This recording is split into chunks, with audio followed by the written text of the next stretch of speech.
Hey guys, कैसे हैं आप सब। तो आज हम बात करने वाले हैं शी हल्क की एपिसोड 1 के बारे में। और मैं आप लोगों को पहले ही बता दूं, दरअसल मैं शी हल्क की जितनी भी एपिसोड्स आने वाली हैं तो उनको मैं एक डिफरेंट वे में एक्सप्लेन करूंगा। तो वीडियो देखने से पहले छोटी सी रिक्वेस्ट, चैनल को सब्सक्राइब, वीडियो को लाइक और शेयर करें। तो without wasting any more time, let's just jump into it. Sorry. पहले बात कर लेते हैं कि आखिर जेनिफर वॉल्टर्स शी हल्क में कैसे ट्रांसफॉर्म हुई। शी हल्क की एपिसोड 1 में हम लोगों को क्लियरली पता लगता है ब्रूस बैनर जो कि शी हल्क यानी कि जेनिफर वॉल्टर का कजन होता है। अब यहाँ पे जो ब्रूस बैनर और जेनिफर वॉल्टर का जो आपस में रिलेशन होता है वो एकदम बहन भाई यानी कि सिस्टर ब्रदर वाला रिलेशन होता है। अब होता कुछ ऐसे है कि यहाँ पे ब्रूस बैनर और जेनिफर वॉल्टर जो कि अभी तक शी हल्क नहीं बनी, वो दोनों आपस में कार में बैठे हुए होते हैं और वो किसी सफर पे जा रहे होते हैं। तो वहाँ पे अचानक से एक शिप आता है और इन दोनों का थोड़ा ध्यान भी भटका हुआ होता है। जैसे ये लोग उस शिप को देखते हैं तो उस शिप को देख के जेनिफर वॉल्टर्स बहुत ज़्यादा घबरा जाती है और इस तरह एक एक्सीडेंट हो जाता है। अब जहाँ पे जो जेनिफर वॉल्टर होती है और ब्रूस बैनर, उनकी गाड़ी जाके नीचे खाई में गिरती है और वहाँ पे इन दोनों की हालत काफ़ी बुरी हो जाती है। अब यहाँ पर जेनिफर वॉल्टर होती है वो तो जैसे जैसे कार से बाहर निकल आती है, लेकिन जो ब्रूस बैनर होता है वो कार के अंदर होता है।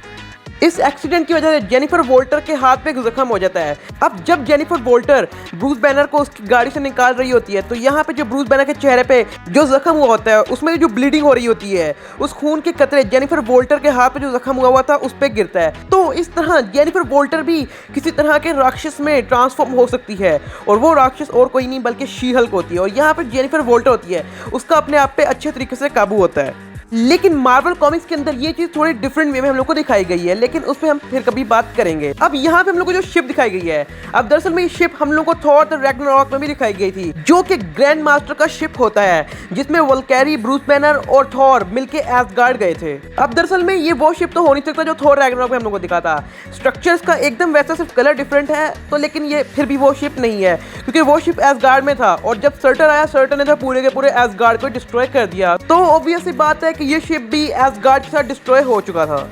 लेकिन जो मेन बात आती है कि आखिर शिप वापस क्यों आ गया, मतलब ग्रैंड मास्टर का अब हल्क के साथ क्या रिलेशन है। यहाँ पे मुझे जहाँ तक लगता है कि हल्क को किसी ने ग्रैंड मास्टर के प्लेनेट यानी कि स्कार से यहाँ पे बुलाया है और हमें नेक्स्ट एपिसोड में देखने को मिलेगा कि हल्क अब जा रहा है स्कार प्लेनेट पे, या आगे जाके किसी एपिसोड में हम लोग को पता लग सकता है कि हल्क अब स्कार प्लेनेट पे जा रहा है। और यहाँ पे हल्क इसी एपिसोड में स्कारन शिप कह के पुकारता है, तो इसका सीधा सीधा ये कंफर्मेशन है कि ये शिप स्कार प्लेनेट से ही आई है और आगे जाके हम लोग को वर्ल्ड वॉर हल्क देखने को मिल सकती है जो कि बहुत बड़ा इवेंट रह चुके हैं मार्वल कॉमिक्स के अंदर, जिसके अंदर हल्क को इल्यूमिनाटी प्लेनेट अर्थ के लिए खतरा समझते हुए हल्क को स्कार प्लेनेट पे भेज देती है। और हम लोग को थॉर लव एंड थंडर में ग्रैंड मास्टर भी दिखने वाले थे, लेकिन थॉर लव एंड थंडर में नहीं दिखाए और शी हल्क की एपिसोड 1 में हम लोग को ग्रैंड मास्टर का एक शिप दिखाया गया।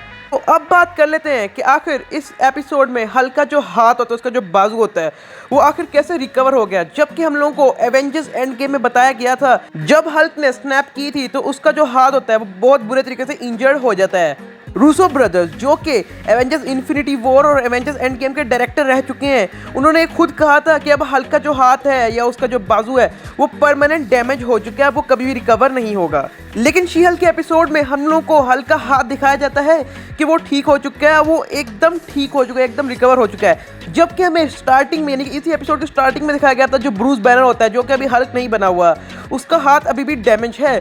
तो यहाँ पे आके उसका हाथ कैसे इतनी जल्दी रिकवर हो गया, जबकि रूसो ब्रदर्स ने कहा था कि हल्क का बाजू कभी भी रिकवर नहीं होगा। यहाँ पे हल्क कहता है कि उसने शी हल्क का ब्लड यानी कि जो जेनिफर वॉल्टर होती है उसके ब्लड पे कुछ टेस्ट किया है, मतलब कि उसको यूज़ करा है एक सैंपल के तौर पे, तो उसने अपने ऊपर भी यूज़ किया है, उसका जो बाजू होता है वो रिकवर हो गया, जबकि स्नैप की वजह से उसका बाजू बहुत बुरे तरीके से इंजर्ड हो चुका था। तो मुझे जहाँ तक लगता है कि मार्वल ने अब हल्क को वेस्ट नहीं किया, मार्वल हल्क को फिर से यूज़ कर रहा है और प्रोबेबली अब हल्क हम लोगों को सिर्फ 3, 4 या 5 एपिसोड या बहुत ही कम एपिसोड में देखने को मिलेगा। उसके बाद फिर डायरेक्ट हल्क हम लोगों को अपनी सोलो मूवी में देखने को मिलेगा, क्योंकि हल्क के राइट्स मार्वल के पास 2023 यानी कि 2023 तक कंप्लीटली तौर पे आ जाएंगे। और यहाँ पे मार्वल ने भी इसीलिए हल्क का हाथ ठीक किया ताकि हल्क को वो आगे फिर से यूज कर सके। और यहाँ पे अपना स्मार्ट हल्क यानी कि हल्क जेनिफर को बताता भी है कि ये जो लैब है ये टोनी स्टार्क ने हल्क को बना के दी थी। और फिर यहाँ यहाँ पे अपना हल्क शी हल्क यानी कि जेनिफर वॉल्टर जो कि अब तक शी हल्क नहीं बनी, उस पर थोड़ा सा एक्सपेरिमेंट करता है, मतलब कि उसे थोड़ा सा सिखाता है हल्क कैसे बनते हैं, आखिर क्या करना है, थोड़े बहुत टेस्ट करता है। और यहीं पे जो अपनी जेनिफर वॉल्टर्स होती है वो यहाँ पे शी हल्क बनती है और थोड़ी बहुत तोड़ फोड़ करती है, लेकिन वापस वो अपने काबू में होती है। और यहाँ पे जो शी हल्क होती है वो हल्क की तरह, मतलब कि स्मार्ट हल्क नहीं, सिर्फ हल्क, उसकी तरह बेकाबू नहीं होती। और यहाँ पे जो जेनिफर वॉल्टर्स होती हैं उसकी बॉडी के अंदर सिर्फ एक ही पर्सनैलिटी होती है, सिर्फ जेनिफर वॉल्टर्स, और हल्क की पर्सनैलिटी नहीं होती। और फिर यहाँ पे हल्क थोड़ी ज़बरदस्ती करता है जेनिफर वॉल्टर को हल्क के बारे में समझने, और यहाँ पे उसने एक पूरी की पूरी बुक भी बनाई हुई है हल्क ने कि आखिर हल्क पे कैसे काबू पाते हैं। और फिर यहीं पे हम लोगों को शी हल्क वर्सेस हल्क की एक प्रॉपर फाइट भी देखने को मिलती है। और यहीं पे हम लोग को इतने सालों बाद हल्क का सोनिक क्लैप या थंडर क्लैप भी देखने को मिलता है, जहाँ पे हल्क एक ही क्लैप में शी हल्क की बैंड बजा के रख देता है।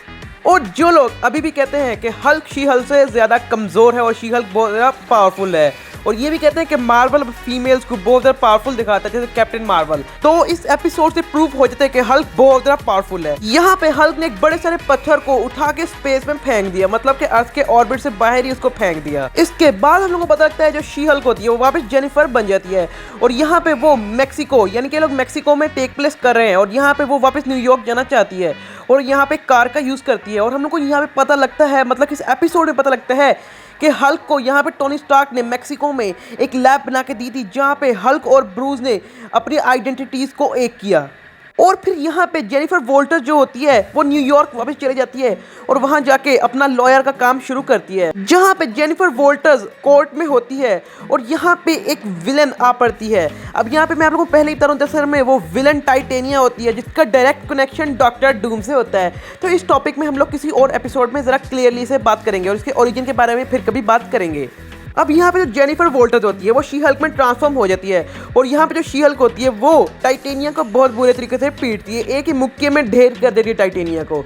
और मैं आपको बताऊँ, दरअसल में मार्वल कॉमिक्स के अंदर शी हल्क वर्सेस टाइटेनिया बहुत बार हो चुकी है।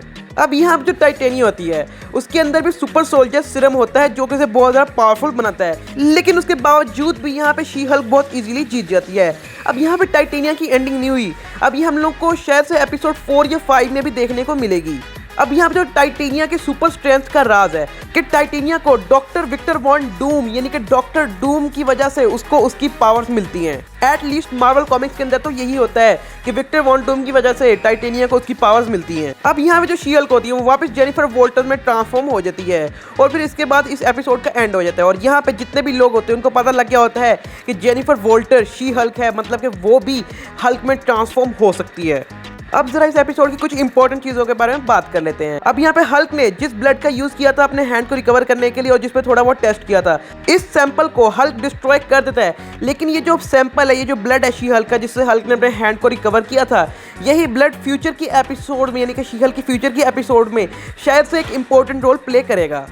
अब तो मार्वल ने थंडरबोल्ट्स को भी इंट्रोड्यूस करवा दिया, जो अपने जनरल थंडरबोल्ट रोज जो हैं, हो सकता है कि वो इसी ब्लड को यूज करें और वो बने रेड हल्क। अब हमारा दूसरा क्वेश्चन है कि आखिर ब्रूस बैनर हल्क में कैसे ट्रांसफॉर्म हो जाता है और हल्क वापस ब्रूस बैनर में कैसे ट्रांसफॉर्म हो जाता है। इसी एपिसोड के अंदर ब्रूस बैनर बताता है कि उसने एक डिवाइस का यूज किया जिसकी मदद से वो स्मार्ट हल्क या फिर हल्क में ट्रांसफॉर्म हो सकता है। अब यहाँ पे अपना वो वाइल्ड किस्म का हल्क नहीं, यहाँ पे स्मार्ट हल्क की मैं बात कर रहा हूँ। और इसी डिवाइस को हम लोगों ने Shang Chi and the legends of 10 rings के पोस्ट क्रेडिट सीन में हम लोगों ने इसी डिवाइस को ब्रूस बैनर के हैंड में देखा था। और इसी एप में हम लोगों को टोनी स्टार्क और स्टीव रोजर्स के बहुत सारे रेफरेंस देखने को मिले हैं। और ये बात जब हमें बताता है हल्क के टोनी स्टार्क ने उसे लैब बना के दी थी, और यहीं पे टोनी स्टार्क और ब्रूस शराब भी पिया करते थे मजे में। और यहाँ पे हम लोग टोनी स्टार्क का एक रेफरेंस भी देख सकते हैं, यहाँ पे लिखा होता है TS और BB। अब ये जो TS होता है यहाँ पे तो टोनी स्टार्क हो जाता है, और जो BB होता है वो होता है ब्रूस बैनर, मतलब कि इन दोनों दोस्तों की यारी का आप लोगों को पता लगता है। तो यार कैसी लगी आप लोगों को मेरी वीडियो? अच्छी लगी तो कमेंट्स में ज़रूर बताइएगा। मैंने इस एपिसोड को एक डिफरेंट वे में एक्सप्लेन किया है, तो अगर आप लोगों को अच्छा लगा मेरा ये वे तो मुझे कमेंट्स में ज़रूर बताइएगा।